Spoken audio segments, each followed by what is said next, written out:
walking to first base and not sprinting? Yeah, you know, I am a little bit uncomfortable walking to first base.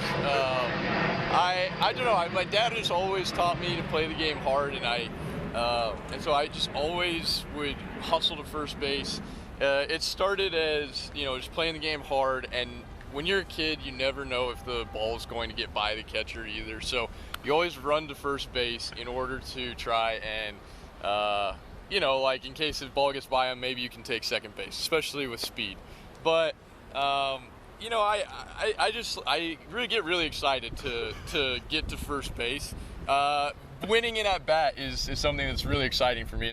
So you talk about that excitement, right? And I think one of the most amazing things about you is that the joy that we've seen from day one with you has not let up at all years and years into the league. Yeah.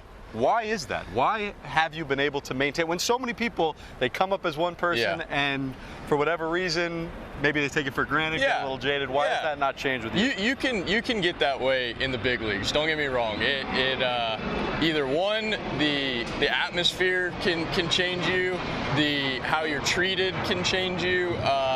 But for me, I've always tried to and been able to have experiences that have kept me reminded of just how fortunate I am to be here. And I just try and go back to when I was 12 years old and was just dreaming about being that guy and playing in that stadium, and how fortunate and how awesome I would think that was, and how I wouldn't take any of that for granted if I were to go back into that 12-year-old self. So that's how I've been able to try and keep the youthfulness in me for so long. You have come so far in so many aspects of your game. The one part of your game, I ask you about it every spring, you say you want to work on it, but then it never really seems to happen, is stealing bases. Why, as someone with the speed that you have, why has that never been something that you've been able to kind of get comfortable doing?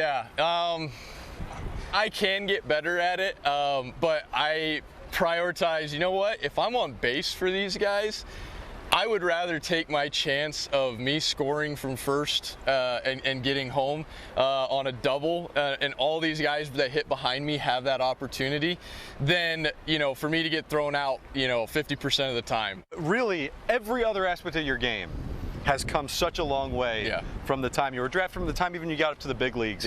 If you were to pick one that you said, I'm most proud, I've come the furthest in that regard, what would it be? I would say left-handed pitching. I would say my ability to put up good at-bats and produce against left-handed pitching now, that was such a glaring thing to me when I got to the big leagues, that the fact that I was able to improve on that, I'm really, really proud of that. And I would say in a close second, it would be center field. You know, taking that criticism and saying, okay, how can I get better, and how can you guys help me to get better, and then applying that.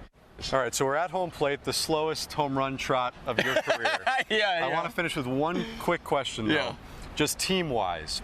You guys, for as long as you've been here, have gone on great stretches, and there's always been this great potential. And for some reason, it never quite gets over that finish line. Why is this year different? Why do you feel like this team, this manager, it's different here? I would say it goes back to that. It goes back to, you know, the makeup of the team and the makeup of our manager. You know, Buck has been around the game for so long that we're never going to be unprepared for a situation. And we have a lot of veteran guys that have been really good, and on the other side of things, sometimes really bad at times. And you need both of those experiences in order to succeed, I believe, over a 162-game season. Well, it's a really good thing, not just that you guys have that motto, but that the ball was just rattling around the outfield this whole time, because now you can touch home plate officially. They didn't get the throw in, and we did it. And Nimmo, our first ever round of the base was Steve Gelbs. Thanks so much.